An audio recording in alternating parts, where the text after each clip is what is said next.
Assalamualaikum semuanya. Semoga kita selalu diberi kesehatan, banyak rizki dan penuh keberkahan. Kisah Abu Nawas dan rahasia Balairung Istana. Pada suatu pagi yang cerah di negeri Baghdad, Istana Raja Harun al-Rashid tampak lebih sibuk dari biasanya. Para pengawal mondar-mandir dengan wajah tegang, para menteri berbisik-bisik seperti ayam kehilangan induk, dan para pelayan berjalan cepat sambil menunduk, takut-takut salah langkah. Penyebab semua kegaduhan itu hanya satu, balairung kerajaan. Balairung megah yang biasanya dipakai untuk rapat kerajaan, jamuan kenegaraan, dan pidato-pidato penting, tiba-tiba menjadi tempat yang bermasalah. Setiap kali rapat diadakan di sana, selalu saja terjadi hal aneh. Menteri Keuangan salah hitung, Menteri Hukum lupa pasal, bahkan seorang panglima perang pernah tertidur sambil berdiri. Raja Harun al-Rashid mengelus janggutnya dengan wajah masam. "Ini tidak masuk akal," serunya. Balairung ini dibangun dengan emas, marmer, dan doa para ulama. Tapi kenapa semua yang masuk ke sini jadi bodoh? Para menteri saling pandang. Tak satu pun berani menjawab. Akhirnya, seperti biasa, seseorang berbisik pelan. "Paduka, mungkin?" "Abu Nawas?" Raja mendengus. "Panggil dia." Hanya orang itu yang bisa menjelaskan hal tidak masuk akal dengan cara yang lebih tidak masuk akal. Tak lama kemudian, Abu Nawas datang ke istana dengan langkah santai, wajah polos. "Paduka memanggil hamba?" tanyanya sambil membungkuk setengah malas. Raja langsung menuding Balairung. "Abu Nawas, selidiki rahasia Balairung ini. Ada sesuatu yang tidak beres. Semua orang jadi kehilangan akal di dalamnya." Abu Nawas mengangguk serius. "Baik, Paduka. Tapi izinkan hamba memeriksa Balairung ini sendirian." Para menteri terkejut. "Sendirian? Berbahaya. Nanti balairungnya makin rusak." Abu Nawas tersenyum tipis. "Tenang saja. Kalau hamba jadi bodoh, itu bukan hal baru." Abu Nawas masuk ke balairung. Ia berjalan pelan, menempelkan telinga ke dinding, mengetuk pilar, bahkan berbaring di lantai sambil menatap langit-langit. Ia lalu berteriak keras. "Halo? Ada jin? Setan? Atau utan negara yang bersembunyi di sini?" Tentu saja tak ada jawaban. Beberapa saat kemudian, Abu Nawas keluar dengan wajah yakin. "Paduka," katanya mantap, "hamba sudah menemukan rahasia balairung ini." Semua orang langsung mendekat. "Apa rahasianya?" tanya Raja tak sabar. Abu Nawas menarik napas dalam-dalam dan berkata, "Balairung ini penuh dengan kebohongan, kesombongan, dan kata-kata kosong." Semua menteri terdiam. Setiap rapat, lanjut Abu Nawas, orang-orang masuk dengan niat saling menjatuhkan, pamer kepintaran, dan menyembunyikan kebenaran. Balairung ini tidak membuat orang bodoh, tapi memperlihatkan siapa yang sudah bodoh sejak awal. Para menteri langsung berkeringat dingin. Raja masih ragu. "Buktikan, Abu Nawas." Abu Nawas mengangguk. "Baik. Paduka, silakan duduk di singgasana dan berpura-puralah menjadi menteri yang ingin terlihat paling pintar." Raja mengernyit. "Berani sekali kau." Namun karena penasaran, Raja menuruti. Abu Nawas lalu bertanya, "Paduka, jika satu karung emas dibagi ke rakyat, tapi karungnya kosong, berapa yang didapat rakyat?" Raja refleks menjawab, "Tentu saja emas." Abu Nawas tersenyum lebar. "Nah, Paduka baru saja membuktikan rahasia balairung ini." Semua orang terdiam, lalu sebagian menteri menunduk malu. Raja Harun al-Rashid terdiam lama. Ia lalu tertawa kecil, diikuti tawa pahit para menteri. "Abu Nawas," katanya, Rupanya bukan Balairung yang bermasalah, tapi orang-orang di dalamnya. Abu Nawas membungkuk. Balairung hanyalah cermin, paduka. Ia memantulkan isi kepala dan hati orang yang masuk. Sejak hari itu, rapat kerajaan berubah. Para menteri berbicara lebih jujur, lebih singkat, dan lebih masuk akal. Balairung pun kembali normal, tanpa keanehan apapun. Sementara Abu Nawas, ia pulang dengan senyum puas, dan tentu saja, tanpa menerima hadiah apapun, karena menurutnya, melihat orang pintar sadar diri sudah cukup menghibur. Pesan moral. Kadang masalah bukan berasal dari tempat, keadaan, atau orang lain, melainkan dari niat dan kejujuran diri sendiri. Kekuasaan dan kepintaran tanpa kejujuran hanya akan mempermalukan pemiliknya. Kisah selanjutnya. Kisah Abu Nawas dan kesombongan raja. Di sebuah negeri yang makmur, hiduplah seorang raja yang sangat terkenal. Bukan karena kebijaksanaannya, melainkan karena kesombongannya. Raja itu sering berkata, "Tak ada manusia sepintar aku, tak ada pemimpin sehebat aku, bahkan bayanganku pun pasti bangga padaku." Setiap pagi, sebelum sarapan, raja wajib bercermin sambil memuji diri sendiri. Jika ada pelayan yang terlambat mengangguk setuju, pelayan itu bisa dihukum menyapu halaman istana sambil tersenyum. Para menteri sudah terbiasa. Mereka mengangguk bukan karena setuju, tapi karena leher mereka ingin tetap utuh. Suatu hari, raja mengumumkan dengan suara menggelegar, "Aku ingin seluruh rakyat tahu, akulah manusia paling hebat di negeri ini. Siapa yang berani membantah, akan kuanggap bodoh." Semua orang diam. Semua, kecuali Abu Nawas. Di sudut pasar, Abu Nawas sedang duduk santai sambil minum teh yang ia beli dengan utang. Seorang pedagang berkata, "Wahai Abu Nawas, raja kita kini makin sombong. Katanya, tak ada orang sepintar dia." Abu Nawas tersenyum miring. Kalau begitu, pasti kursi istana sudah tidak muat lagi menampung kepalanya. Kabar itu sampai ke telinga raja. Raja murka. "Panggil Abu Nawas. Aku ingin menguji kecerdasannya. Jika kalah, dia akan kubuat contoh bagi rakyat." Di aula istana, raja duduk di singgasana. Abu Nawas berdiri santai, bahkan sempat menguap. Raja berkata dengan angkuh, "Abu Nawas, aku dengar kau suka mengejekku. Sekarang, aku akan membuktikan bahwa aku lebih hebat darimu." Abu Nawas membungkuk sopan. "Ampun, tuanku. Hamba hanya orang kecil, kepala hamba bahkan sering lupa isinya." Raja tersenyum puas. "Bagus. Sekarang dengarkan tantanganku. Aku akan mengajukan 3 pernyataan.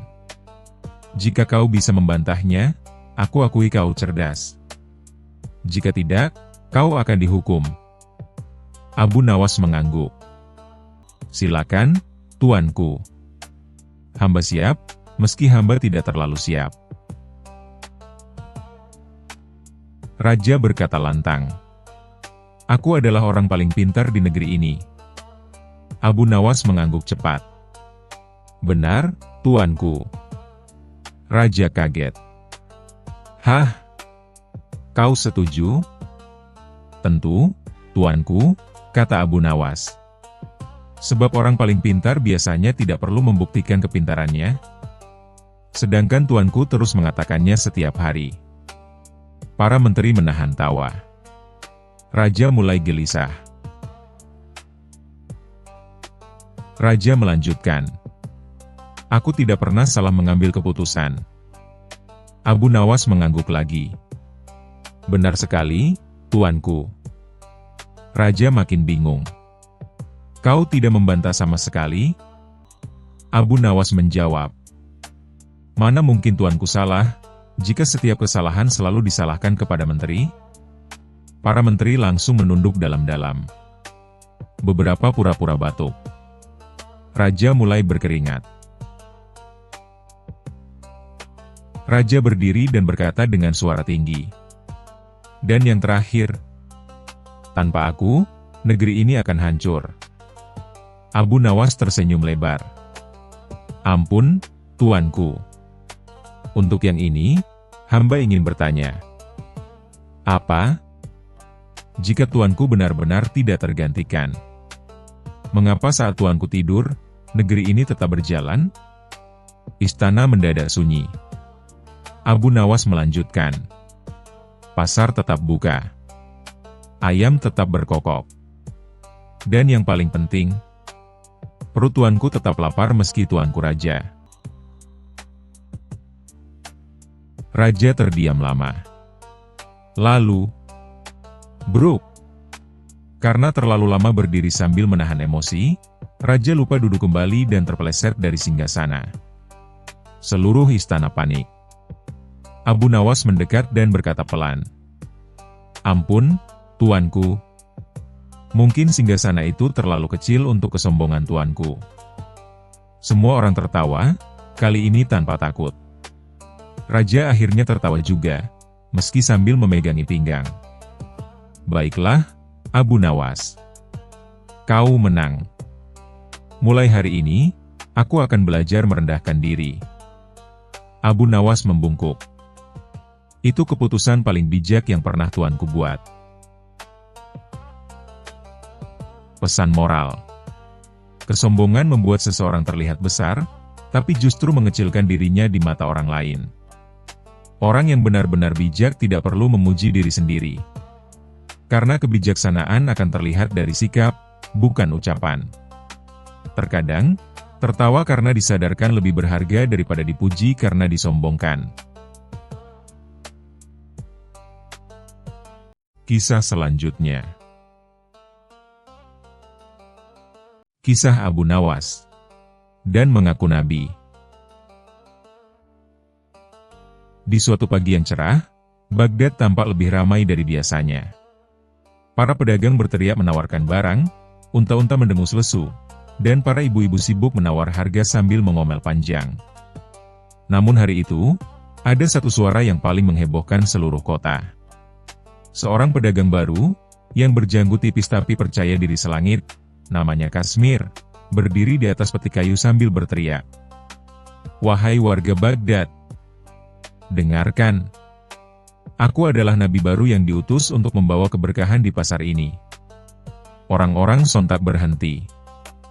Beberapa melongo. Beberapa tertawa. Beberapa tampak bingung apakah harus percaya atau menyiram pedagang itu dengan air. Kashmir melanjutkan dengan suara lantang. Barang daganganku sudah diberkahi dari langit. Siapa yang membeli, hidupnya akan aman dari musibah. Dan benar saja, mulailah kerumunan terbentuk, bukan karena percaya, tapi karena penasaran. Di Baghdad, siapapun yang bicara aneh pasti menarik perhatian. Kabar segera sampai ke telinga Abu Nawas, sang penasihat raja yang terkenal cerdik, lucu, dan selalu menemukan cara untuk membuat penipu kebingungan sampai menyerah sendiri. Begitu mendengar berita itu, Abu Nawas tersenyum tipis.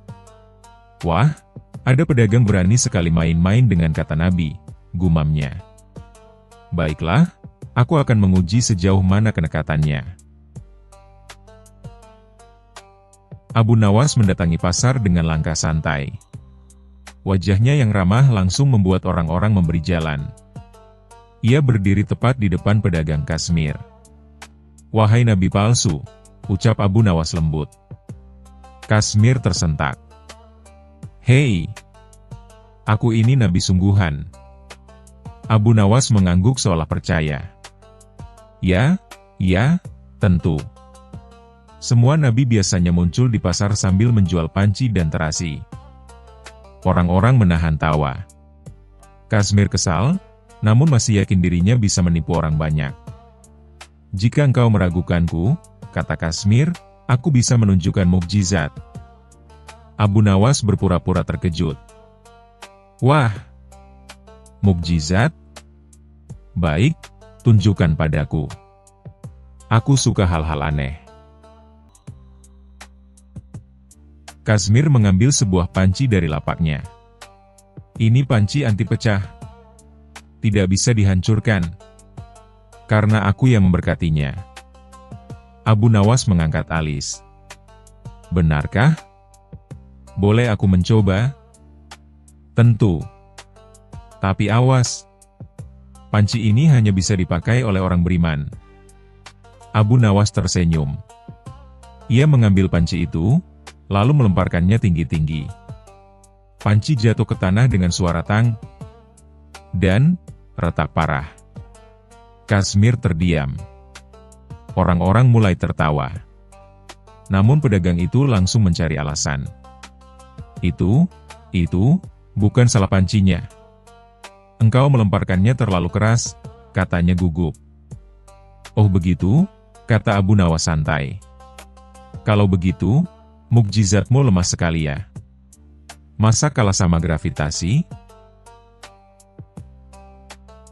Tak mau kalah, Kazmir mencoba menunjukkan kemampuan lain. Aku juga bisa meramal masa depan, katanya bangga. Kau, Abu Nawas, jika kau menantangku, aku bisa memberitahumu apa yang akan terjadi padamu besok. Abu Nawas mengangguk. Oh, baik. Coba katakan ramalanmu. Kazmir memejamkan mata, pura-pura masuk ke alam ilham. Ia berkata, besok, engkau akan mendapatkan keberuntungan besar. Mungkin emas. Mungkin hadiah dari raja. Abu Nawas langsung bertepuk tangan. Bagus. Kalau begitu, kau tidak keberatan kalau aku minta bagian? Bagian apa? Tanya Kazmir bingung. Bagian dari emas atau hadiah besar yang akan kudapat besok. Engkau kan nabi, ramalanmu pasti benar. Jadi bagikan dulu uangmu padaku, besok aku kembalikan 2 kali lipat. Kazmir langsung pucat. Orang-orang meledak tertawa. Abu Nawas berkata lantang. Wahai Kazmir, jika engkau benar-benar nabi, tentu engkau tidak takut pada tes kecil. Tentu tidak, jawab Kazmir, kini mulai goyah. Sekarang aku akan mengujimu dengan satu hal. Jika engkau gagal, berarti engkau hanya pedagang nekat yang ingin menipu rakyat. Kazmir menelan ludah. Tes apa? Abu Nawas tersenyum besar. Bawalah aku ke istana. Katakan pada Raja Harun al-Rasyid bahwa engkau adalah nabi baru. Aku ingin melihat apakah mukjizatmu cukup ampuh untuk menyelamatkanmu dari hukuman raja. Wajah Kazmir langsung berubah seperti kain basah. Ke istana? Untuk apa? Engkau bilang nabi, kata Abu Nawas lembut. Nabi tidak pernah takut bicara pada raja. Apalagi raja, kami sangat ingin bertemu dengan orang-orang yang mengaku nabi. Kerumunan langsung bersorak. Ya. Bawa ke istana. Kalau benar nabi, pasti berani. Kazmir semakin pucat seperti tepung. Aku, tiba-tiba ingat ada urusan di luar kota, katanya panik. Ia langsung kabur sambil menabrak keranjang bawang, ember ikan, dan seorang penjual kurma yang marah-marah. Orang-orang tertawa sambil memunguti barang dagangannya, yang ternyata tidak diberkahi apapun, kecuali kekacauan. Abu Nawas hanya geleng-geleng sambil tertawa kecil. Keesokan harinya, Abu Nawas mendapat kunjungan dari beberapa pedagang pasar. Abu Nawas, apakah engkau benar mendapatkan keberuntungan besar seperti ramalan Kazmir? Abu Nawas tertawa. Tentu saja. Para pedagang terkejut. Benarkah? Ya. Keberuntungan itu adalah tidak perlu melihat wajah Kazmir lagi di pasar. Seluruh orang meledak tertawa. Pesan moral. Jangan mudah percaya pada orang yang mengaku memiliki kekuatan luar biasa, apalagi jika ia menjualnya dalam bentuk panci, terasi, atau barang-barang pasar lainnya. Penipu selalu punya 1000 alasan, tapi kebohongan akan runtuh di hadapan kecerdikan dan akal sehat. Kisah selanjutnya. Kisah Abu Nawas dan harta yang tertukar. Di suatu pagi yang cerah di kota Baghdad, Abu Nawas berjalan santai di pasar sambil bersiul riang.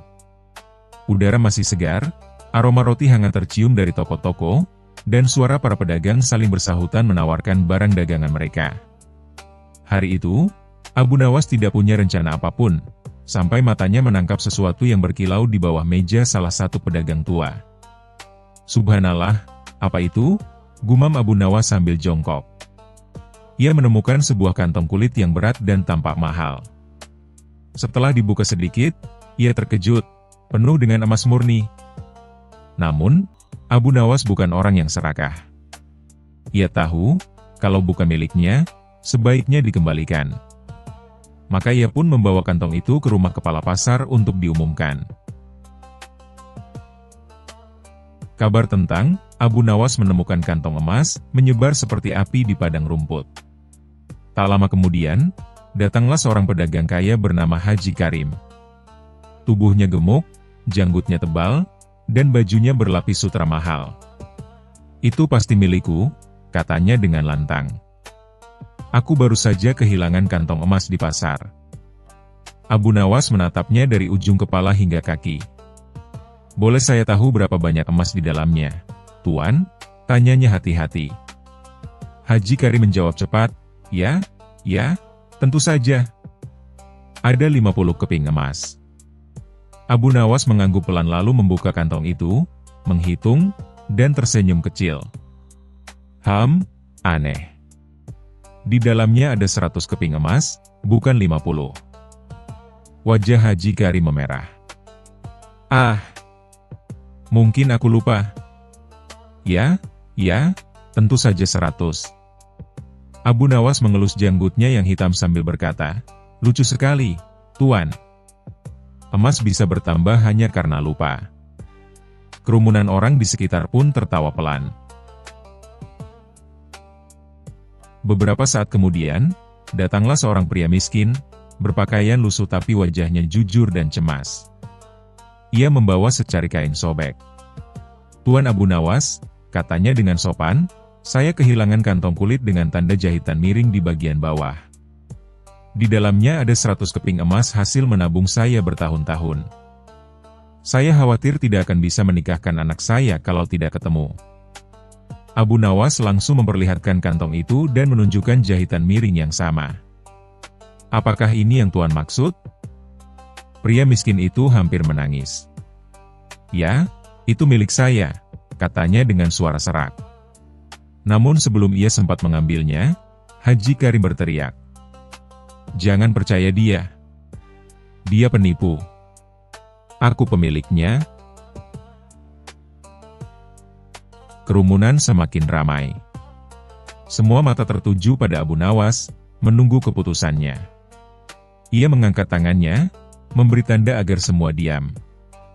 "Baiklah," katanya tenang. "Kalau begitu, aku akan melakukan cara yang adil dan tak bisa disangkal." Lalu Abu Nawas menatap Haji Karim.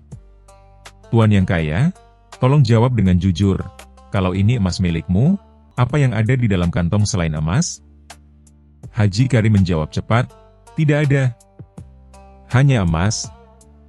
Kemudian Abu Nawas menatap si miskin. "Bagaimana denganmu?"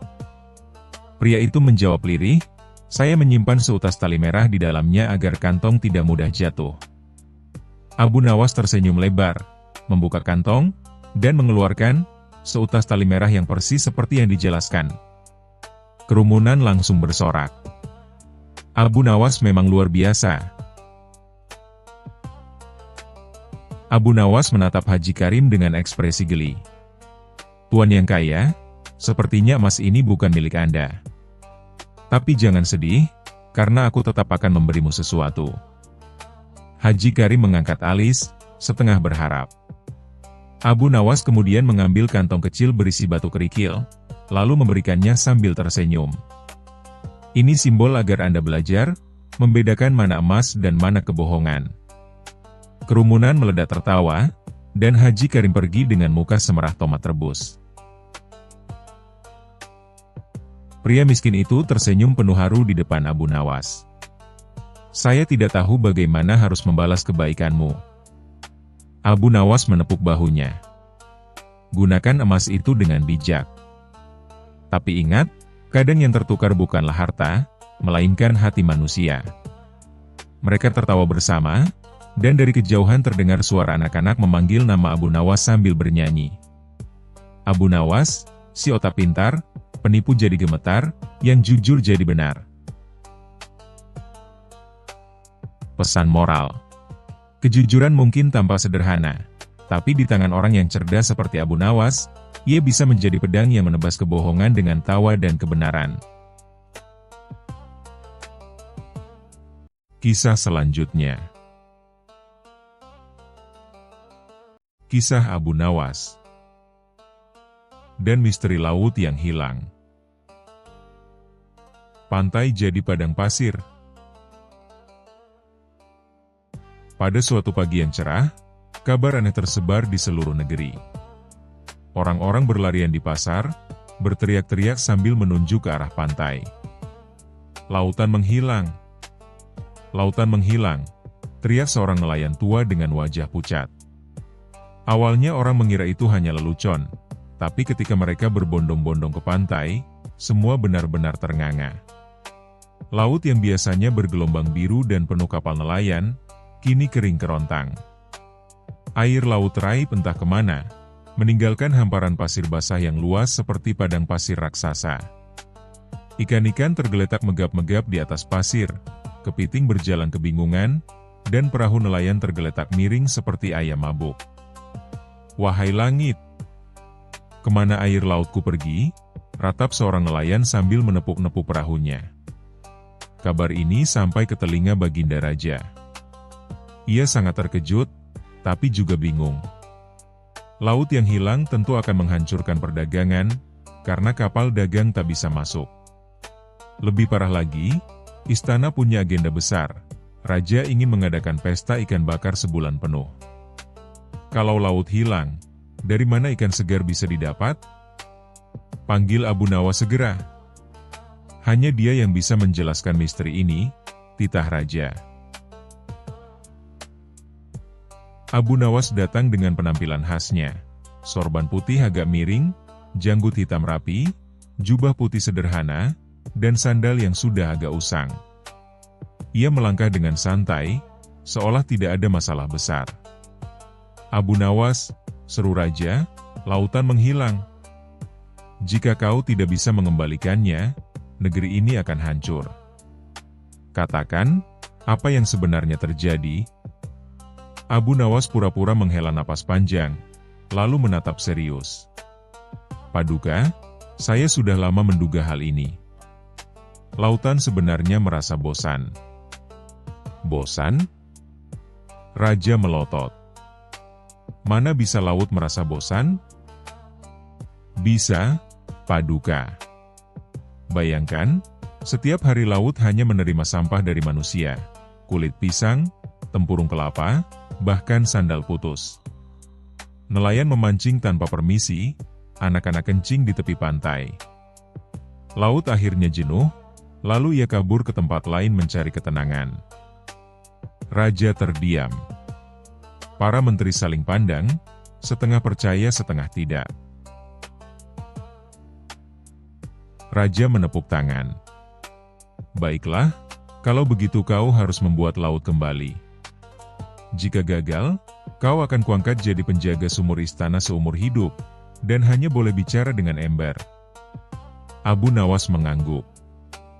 "Izinkan saya mencoba, Paduka. Tapi saya butuh bantuan rakyat, dan juga beberapa peralatan aneh." "Apa itu?" tanya Raja curiga. "Sapu lidi, seruling bambu, dan 10 periuk besar." Seluruh istana terdiam, lalu meledak tertawa. "Apa hubungannya sapu lidi dengan laut yang hilang?" Abu Nawas hanya tersenyum. Tunggu saja. Keesokan harinya, Abu Nawas membawa seluruh rakyat ke pantai yang kering. Mereka berbaris membawa sapu lidi. Abu Nawas berdiri di depan dengan gaya seorang pemimpin upacara sakral. Wahai rakyat, kita akan menyapu pasir ini agar laut merasa rindu rumahnya. Jika pasirnya bersih, laut akan kembali. Maka, rakyat pun menyapu pasir pantai beramai-ramai. Pasir beterbangan ke sana kemari, membuat semua orang bersin. Acim. Abu Nawas, ini membuat hidung kami gatal, keluh seorang nelayan. Bersabarlah, jawab Abu Nawas tenang, laut suka kebersihan. Setelah itu, Abu Nawas meniup seruling bambu dengan nada aneh. Suaranya mirip kambing serak sedang tertawa. Anak-anak yang menonton malah terpingkal-pingkal. Apakah ini doa khusus, Abu Nawas? Tanya seorang menteri. Bukan, ini lagu kesukaan laut. Laut suka musik. Setelah ritual aneh itu, Abu Nawas meminta rakyat menaruh periuk besar di sepanjang garis pantai. Jika air laut kembali, ia akan mampir dulu ke periuk-periuk ini. Nanti bisa kita gunakan untuk masak gratis. Orang-orang tertawa geli, tapi tetap mengikuti perintahnya. Namun, hari demi hari berlalu. Laut belum juga kembali. Nelayan semakin cemas, raja semakin murka, dan menteri-menteri mulai menyusun rencana untuk menghukum Abu Nawas. Sampai suatu malam, ketika bulan purnama menggantung, Abu Nawas diam-diam membawa rakyat ke pantai lagi. Paduka Raja tidak tahu, katanya, sebenarnya laut itu tidak hilang. Laut hanya sedang main petak umpet. Jika kita menunggu saat pasang besar, ia akan muncul kembali. Rakyat heran. Benarkah? Percayalah padaku, jawab Abu Nawas. Keesokan paginya, saat air pasang besar, lautan perlahan kembali memenuhi pantai. Ombak berderap masuk, membawa ikan-ikan yang meloncat gembira. Kapal nelayan yang tadinya miring kini kembali mengapung. Orang-orang bersorak, hidup Abu Nawas. Kau berhasil mengembalikan laut. Raja pun terkejut melihat laut kembali seperti semula. Abu Nawas, apa rahasiamu? Bagaimana kau melakukannya? Abu Nawas tersenyum lebar. Paduka, saya hanya menunggu. Laut punya jadwal sendiri. Ia pergi sebentar untuk memberi pelajaran agar manusia tidak semena-mena. Kini ia kembali, karena melihat kita sudah belajar menjaga kebersihan. Raja terdiam, lalu mengangguk dengan kagum. Luar biasa. Mulai sekarang, aku perintahkan seluruh rakyat untuk menjaga laut. Jangan lagi membuang sampah sembarangan. Namun, sebelum semua bubar, seorang nelayan muda bersuara keras, Abu Nawas. Tapi kenapa kau suruh kami menyapu pasir dan meniup seruling? Itu tidak ada gunanya. Abu Nawas terkekeh. Siapa bilang tidak ada gunanya? Coba bayangkan, kapan terakhir kali kalian menyapu pantai bersama-sama dan bernyanyi di bawah bulan? Bukankah itu pengalaman berharga? Semua terdiam sebentar, lalu meledak tertawa. Raja pun ikut tertawa terbahak-bahak. Abu Nawas, kau memang licik sekaligus bijak.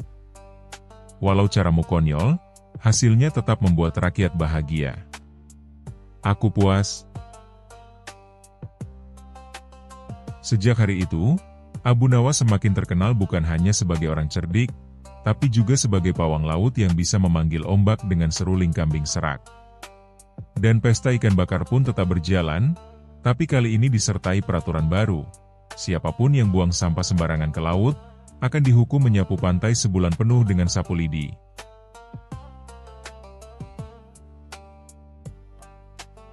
Kisah selanjutnya. Kisah Abu Nawas dan jubah 1000 warna. Petaka mode di istana. Di negeri Baghdad yang megah, setiap hari ada saja tingkah Raja Harun al-Rasyid yang membuat para menteri dan rakyatnya geleng-geleng kepala. Raja ini memang terkenal bijak, tapi kadang-kadang keinginannya aneh dan menggelikan. Suatu pagi, Raja duduk di singgasananya sambil memandangi pakaian kebesarannya. Ia menghela napas panjang lalu berkata, bosan sekali aku dengan jubah-jubah ini. Warnanya itu-itu saja, emas, merah, atau ungu. Padahal aku ingin terlihat berbeda setiap harinya. Kalau bisa, jubahku bisa berubah warna sesuai suasana hatiku. Bayangkan, betapa mengagumkannya aku di mata rakyat. Para menteri saling pandang.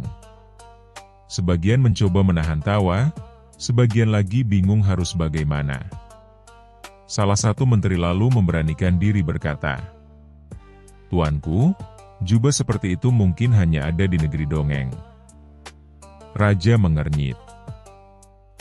"Kalau begitu, carikan aku dongeng itu." Seisi balairung hening.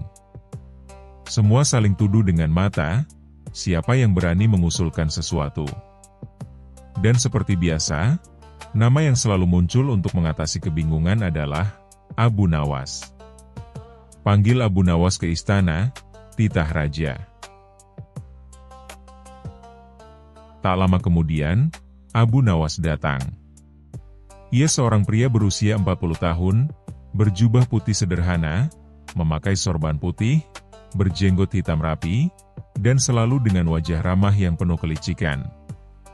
Raja langsung berkata, "Abu Nawas, aku ingin jubah yang bisa berubah warna sesuai suasana hatiku. Jika aku marah, warnanya merah menyala. Jika aku bahagia, warnanya kuning keemasan. Jika aku sedih, warnanya biru kelam. Dan kalau aku ingin tampil gagah, warnanya hitam pekat. Buatkan itu untukku, dalam waktu 7 hari. Kalau tidak, kau tahu sendiri akibatnya." Para menteri menahan senyum licik. Mereka yakin Abu Nawas kali ini pasti terjebak. Bagaimana mungkin membuat jubah yang bisa berubah warna? Tapi Abu Nawas hanya tersenyum santai. "Daulat, tuanku. Hamba akan usahakan. Tapi, apakah hamba boleh meminta biaya?" "Berapa?" tanya raja. "Tidak banyak. Cukup 1000 keping emas, dan sedikit kesabaran dari Baginda." Raja langsung mengangguk, walau wajahnya sedikit curiga. Setelah mendapat emas, Abu Nawas tidak langsung membuat jubah. Ia malah pergi ke pasar, membeli sehelai kain putih polos dan beberapa kantong pewarna sederhana. Sisanya ia gunakan untuk bersedekah dan sedikit untuk membeli makanan enak di kedai. Aha! Kalau jubah harus berubah warna, maka biarlah yang berubah bukan jubahnya, tapi cara orang memandangnya, gumam Abu Nawas sambil tertawa kecil. Hari-hari berikutnya, Abu Nawas mulai merancang rencana gila. Ia menyuruh beberapa orang sahabatnya yang lihai bicara untuk ikut berperan. Intinya, ia akan meyakinkan raja bahwa jubah itu memang bisa berubah warna, padahal semua hanyalah trik sulap dan permainan kata. Tibalah hari ke-7. Abu Nawas masuk ke istana dengan penuh percaya diri sambil membawa sebuah kotak kayu berukir. Raja yang sudah tidak sabar langsung bangkit dari singgasananya. "Mana jubah itu, Abu Nawas?" Dengan dramatis, Abu Nawas membuka kotak dan mengangkat sebuah jubah putih polos. Raja ternganga. "Ini putih biasa. Mana bisa berubah warna?" Abu Nawas tersenyum penuh misteri. "Sabar, tuanku. Jubah ini memang putih, karena putih adalah warna semua warna. Ia akan berubah sesuai suasana hati Baginda, tapi hanya orang-orang yang berhati bersih yang bisa melihat perubahannya. Para menteri berbisik-bisik. Mereka curiga Abu Nawas sedang menipu, tapi tak berani berkata. Raja langsung mencoba mengenakannya. Ia berdiri di depan cermin. Aku sedang marah. Harusnya warnanya merah menyala, teriak raja. Abu Nawas memberi kode rahasia kepada salah satu sahabatnya yang berdiri di belakang. Orang itu langsung berseru lantang. Wah, tuanku. Sungguh menakjubkan. Jubah Baginda kini merah menyala seperti api. Raja terkejut. Benarkah? Aku sendiri masih melihatnya putih. Abu Nawas cepat menjawab, itu tandanya hati Baginda terlalu tulus. Hanya orang lain yang bisa melihat perubahannya. Menteri-menteri pun ikut pura-pura melihat. Benar sekali, tuanku. Merahnya sangat indah. Raja mulai tersenyum bangga. Kemudian ia mencoba lagi. Sekarang aku bahagia. Harusnya jubah ini kuning keemasan. Sahabat Abu Nawas yang lain segera berseru. Astaga, betapa indahnya. Warnanya kuning berkilau seperti matahari pagi. Para menteri serempak mengangguk, walau sebagian hampir meledak menahan tawa. Raja akhirnya sangat yakin kalau jubah itu memang ajaib. Ia berjalan mondar-mandir dengan penuh kebanggaan.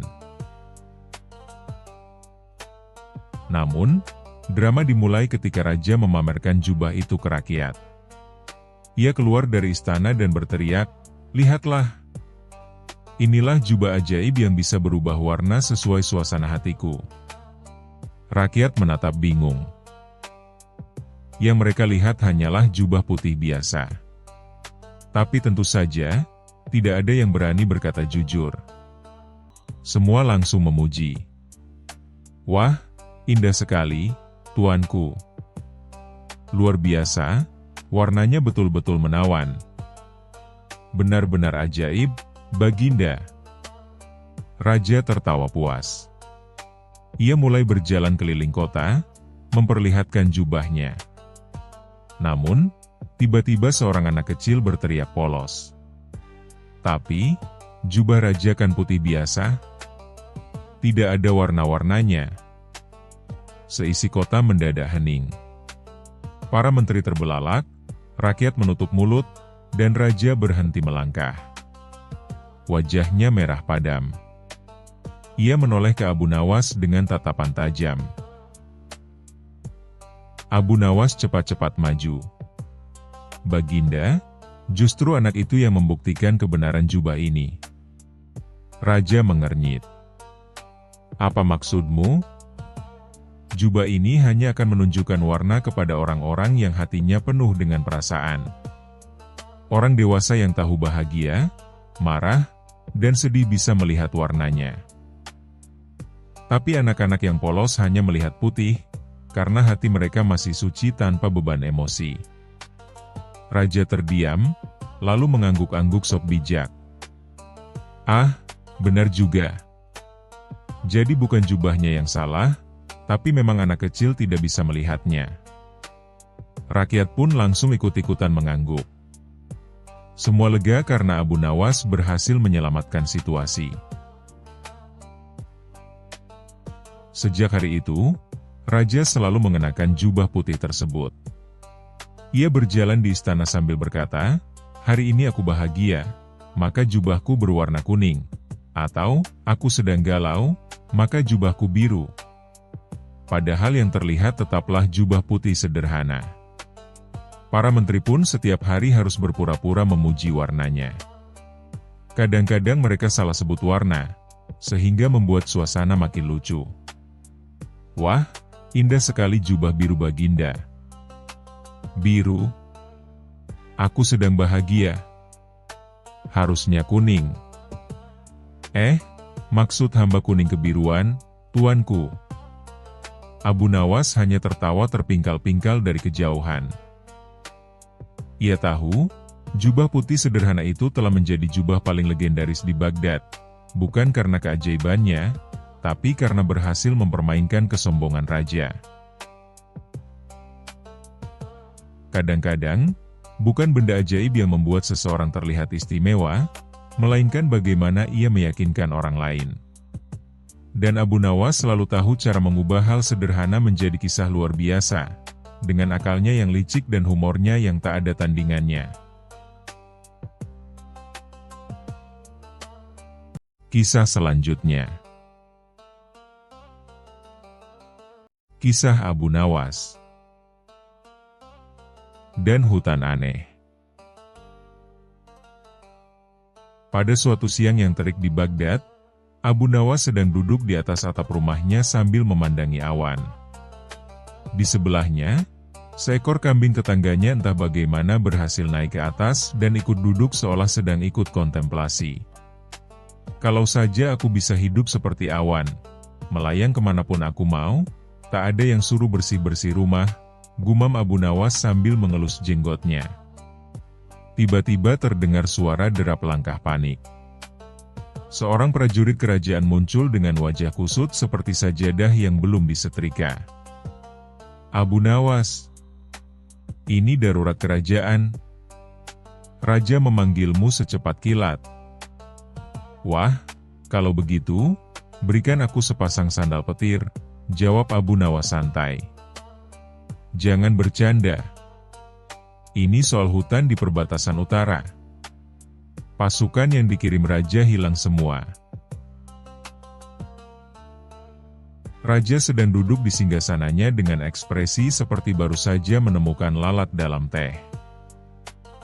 Di belakangnya, penasihat istana sibuk menggulung peta sambil berdebat tentang arah utara yang katanya pindah ke selatan. Abu Nawas, seru raja. Kami menghadapi bencana. Ada sebuah hutan baru muncul di perbatasan. Tapi anehnya, setiap yang masuk ke dalam, tidak bisa keluar dengan rute yang sama. Bahkan 2 langkah ke depan bisa membuatmu kembali ke tempat tadi, tapi dengan batu yang berubah jadi kelinci. Abu Nawas mengangguk pelan. Jadi ini hutan atau rumah sulap? Sudahlah. Aku ingin kau menyelidikinya. Dan jangan mencoba mengelak, atau kau akan kusuruh bersihkan seluruh istana pakai sikat gigi. Tenang, tuanku. Kalau ada yang bisa ngobrol dengan hutan, itu aku, kata Abu Nawas dengan gaya sok pahlawan. Abu Nawas berangkat dengan membawa bekal seadanya. Seekor keledai tua bernama Halil, dan 1 kantong kurma. Halil adalah keledai cerdas, meskipun matanya juling 1 dan telinganya lebih mirip daun pisang. Setiap kali dia merasa ada kebohongan, dia akan mendengus keras.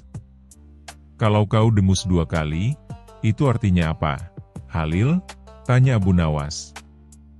Bruh. Itu artinya lapar, ya? Bagus. Setidaknya kita satu frekuensi. Setibanya di hutan, Abu Nawas langsung merasa ada yang aneh. Pepohonan tampak bergerak perlahan seperti menari, angin berputar ke arah yang tak jelas, dan suara burung terdengar seperti tertawa. Ini bukan hutan biasa. Ini hutan badut, gumamnya. Lalu, dor. Sebuah suara keras terdengar. Tiba-tiba tanah di bawahnya bergetar dan muncullah seorang pria tua dengan jubah sobek dan rambut berdiri seperti disetrum. Ia keluar dari dalam pohon, secara harfiah. Aku penjaga hutan ini, katanya dengan suara berat. Siapa kau yang berani menginjak wilayahku tanpa izin GPS sihir? Abu Nawas, Pak. Penghibur profesional. Kadang dukun, kadang filsuf, tergantung bayaran. Penjaga hutan itu ternyata seorang penyihir pensiunan bernama Kakek Karzak, yang dulu sering diminta tolong untuk sulap istana tapi kini merasa dunia membosankan. Ia menciptakan hutan ini sebagai eksperimen. Pohon-pohon bisa berpindah tempat, batu bisa menjadi ayam, dan sungai kadang mengalir ke langit.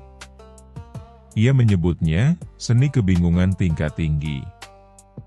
Tapi kenapa semua orang tersesat? Tanya Abu Nawas. Karena kalau mereka tidak tersesat, siapa yang akan mengagumi kejeniusan desainku? Jawab Karzak bangga. Abu Nawas menggeleng-geleng. Kalau begitu izinkan aku buat solusi. Aku akan jadi pemandu wisata tersesat. Abu Nawas memulai petualangan dengan membuat peta versi dirinya. Tapi peta itu malah berubah menjadi kertas tisu saat melewati jembatan angin. Ia lalu menandai pohon dengan tali. Namun saat kembali, talinya sudah dipakai oleh seekor burung sebagai tali jemuran. Di tengah kebingungan itu, Halil keledainya malah bertingkah jadi pemimpin. Setiap kali mendengus 2 kali, Abu Nawas tahu bahwa arah itu harus dihindari. Anehnya, Halil selalu berhasil menemukan jalan yang kurang gila. Setelah beberapa hari dan banyak kejadian lucu, seperti dikejar pohon beringin marah dan disiram hujan dari bawah, akhirnya Abu Nawas mendapat ide, buat sistem arah berdasarkan bunyi. Ia meminta kakek Karzak menciptakan pohon-pohon yang bisa berbunyi saat disentuh. Ada pohon ting untuk arah utara, tung untuk selatan, dan ploing untuk keluar hutan. Kakek Karzak menyukai ide itu. Ia juga menambahkan efek suara kentut bila arah salah, biar pengunjung ingat bahwa salah itu bisa memalukan, katanya. Abu Nawas kembali ke istana dengan peta suara. Kini, setiap pengunjung bisa menelusuri hutan hanya dengan mendengarkan irama pohon. Hutan jadi tempat wisata baru kerajaan, dan Abu Nawas jadi selebriti dadakan. Raja pun berkata, "Aku bangga padamu, Abu Nawas. Tapi aku masih bingung. Mengapa keledaimu lebih pintar dari pasukan elitku?" "Karena keledai tak pernah berpikir dia pintar, tuanku." "Berbeda dengan manusia," jawab Abu Nawas sambil tersenyum licik. Raja terdiam sejenak, lalu tertawa terbahak-bahak. "Hahaha. Kau memang luar biasa. Tapi tetap saja, jangan suruh pohon-pohon itu bernyanyi saat aku lewat. Aku trauma pohon menyanyi sejak kecil." Dan sejak hari itu, hutan yang tadinya suka lupa arah menjadi tempat paling lucu dan aneh di seluruh Baghdad. Tapi yang paling penting, semua tahu, di mana ada kebingungan, di situ Abu Nawas pasti bisa membuat orang tertawa. Kisah selanjutnya. Kisah Abu Nawas dan hantu istana. Pada suatu malam yang dingin dan berkabut, Raja Harun al-Rasyid tidak bisa tidur. Bukan karena lapar atau gelisah, tetapi karena suara kentut misterius yang terdengar dari dalam dinding istana. "Prut! Wahai penjaga! Siapa yang sembarangan kentut di malam buta seperti ini?" bentak sang raja. Para penjaga panik. Mereka bersumpah tidak ada satupun dari mereka yang kentut. Bahkan mereka rela berpuasa bawang dan telur selama 3 hari terakhir demi menjaga kesopanan hidung kerajaan. Namun suara kentut itu terus muncul. Terkadang lirih seperti bisikan, kadang keras seperti meriam. Dan lebih menyeramkan lagi, bau kentutnya mengikuti arah angin. Raja memanggil para penasihat istana, ahli spiritual, bahkan pemburu hantu. Salah satu penasihat berkata, "Paduka, ini pasti ulah hantu tua berbau telur busuk yang tinggal di loteng istana sejak zaman kakek Anda." Raja hampir pingsan mendengarnya. Ia langsung memerintahkan pencarian solusi. "Panggil Abu Nawas." Hanya dia satu-satunya yang bisa menangani hantu bau begini. Pagi harinya, Abu Nawas datang dengan wajah santai dan senyum jahil seperti biasa. Dengan sorban putih miring ke kanan dan jubahnya yang sedikit kedodoran, ia masuk ke ruangan raja sambil menahan tawa karena mencium aroma mengerikan yang menyambutnya. "Paduka Raja," katanya serius, "saya mencium sesuatu yang tidak wajar. Bau ini adalah perpaduan antara keringat unta, terasi basi, dan sepatu basah. Ini jelas hantu profesional." Raja menahan muntah. "Abu Nawas, tolong usir hantu ini, berapapun biayanya." Abu Nawas memulai penyelidikan dengan membawa alat-alat aneh, sekantong bawang putih, kipas angin, boneka keledai, dan sepiring sambal petai. "Untuk apa ini semua?" tanya sang penjaga. "Untuk jebakan, karena tidak ada hantu yang tahan sambal petai," kata Abu Nawas percaya diri. Malam harinya, Abu Nawas menyelinap ke loteng istana. Ia mendengar suara langkah kaki ringan, lalu "Pruwut." Ia terkejut, tapi tidak takut. Ia berkata lantang, "Wahai hantu kentut, keluar dan tunjukkan dirimu." Tiba-tiba muncullah bayangan putih, berkain panjang, dengan mata melotot dan mulut lebar. Tapi sebelum bicara, ia malah kentut lagi. "Maaf, saya nervous," kata sang hantu, sambil menutupi wajah. Abu Nawas menyalakan lampu dan ternyata itu pelayan istana. Namanya Kamaludin, pelayan dapur yang ketiduran di loteng setiap malam karena kebanyakan makan kacang Arab dan telur asin. Saat tidur, ia mengigau dan kentut sembarangan, membuat suara dan bau mistis yang menghebohkan istana. Abu Nawas tidak langsung mengadukannya ke raja. Ia punya rencana licik untuk membuatnya lucu. Esok harinya, ia mengumumkan, "Paduka Raja, saya telah mengikat hantu itu. Tapi, agar benar-benar pergi, dia ingin satu syarat. Semua penghuni istana wajib mengenakan celana anti kentut selama seminggu." Raja bingung. Celana anti kentut? Abu Nawas menunjukkan celana besar dari bahan dan kain goni, dijahit khusus dengan penutup aroma rempah-rempah. Ia menyebutnya celana pengusir bau jin. Maka seluruh istana, dari penjaga hingga para menteri, dipaksa memakainya.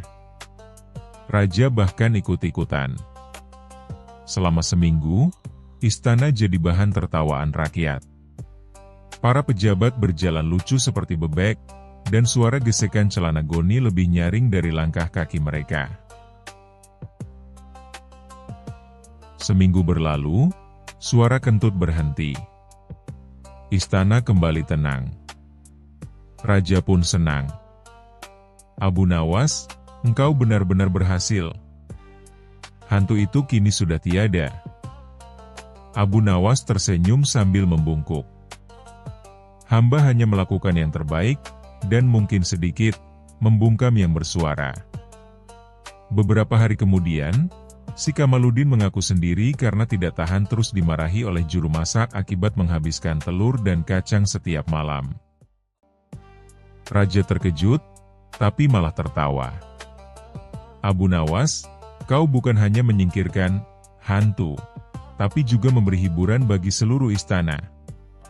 Hadiahmu adalah sekantong emas, dan celana anti kentut edisi premium." Abu Nawas pulang sambil tertawa terbahak-bahak, celana bisa robek, tapi humor tak pernah hilang. Pesan moral. Kadang, bau tak sedap datang bukan dari dunia lain, tapi dari kebiasaan yang tak sadar. Untung ada Abu Nawas, si jenius jenaka, yang bisa menyulap masalah jadi tawa.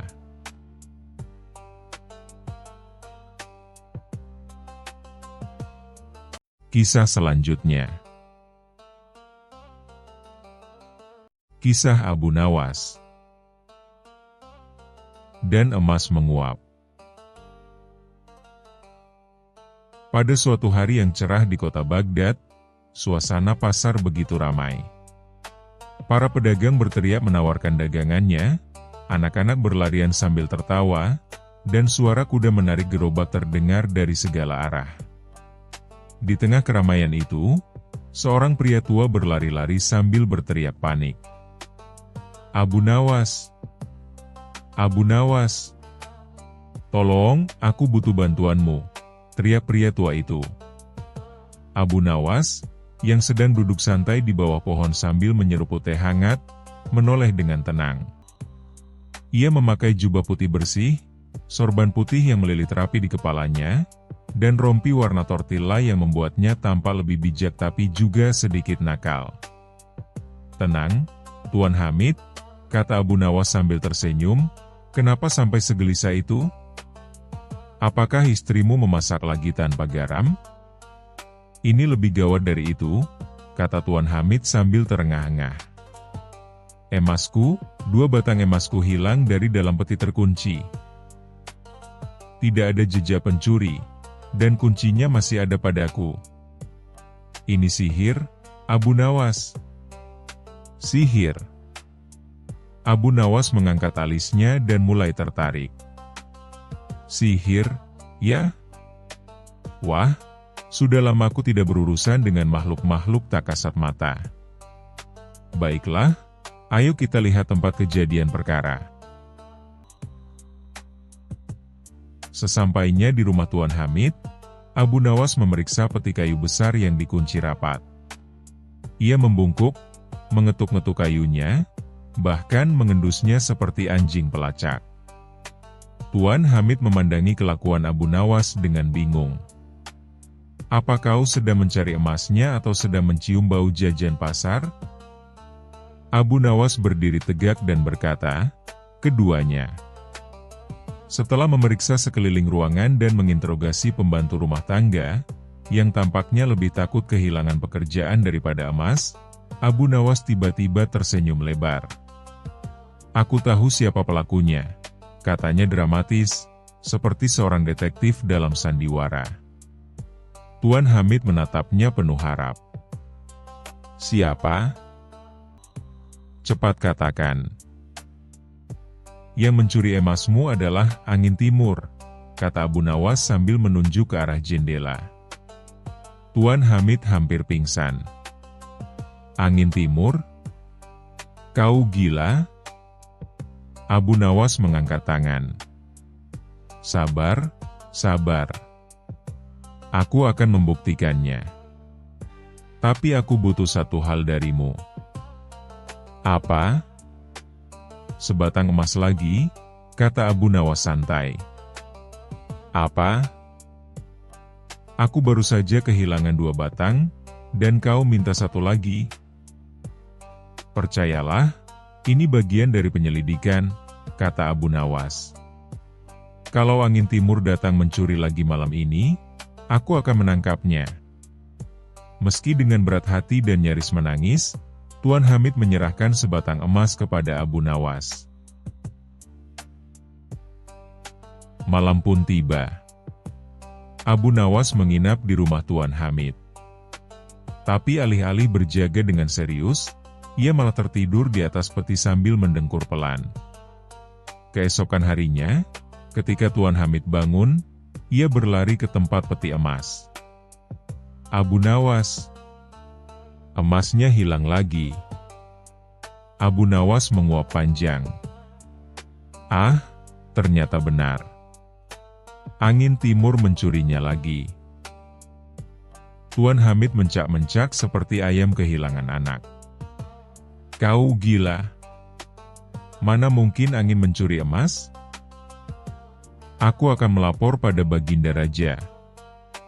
Dan benar saja, Tuan Hamid menyeret Abu Nawas ke istana, sambil menceritakan semuanya dengan penuh emosi.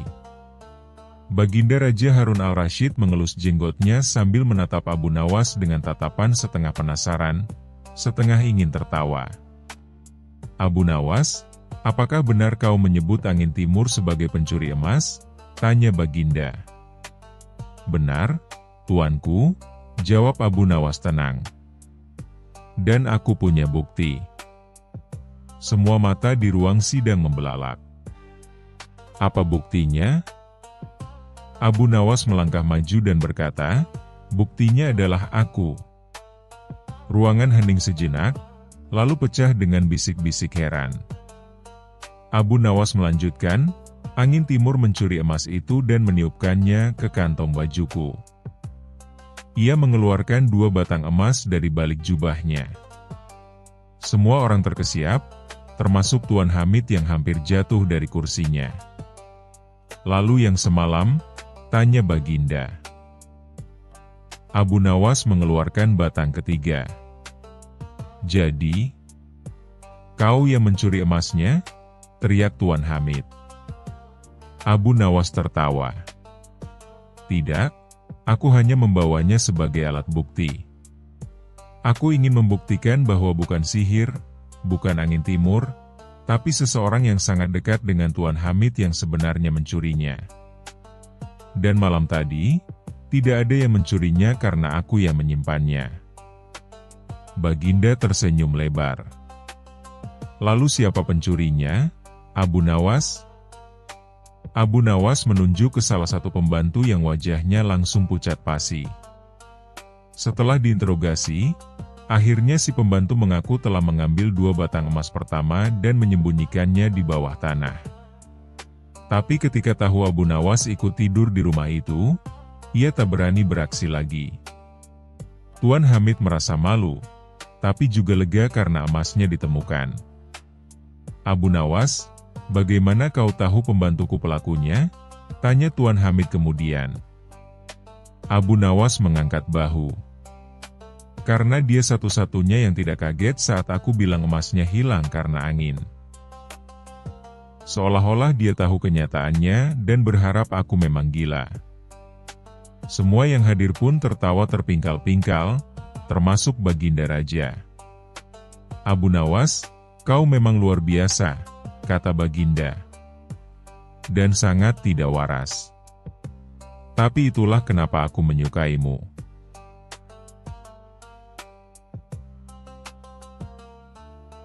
Terima kasih sudah menonton. Jangan lupa like dan subscribe.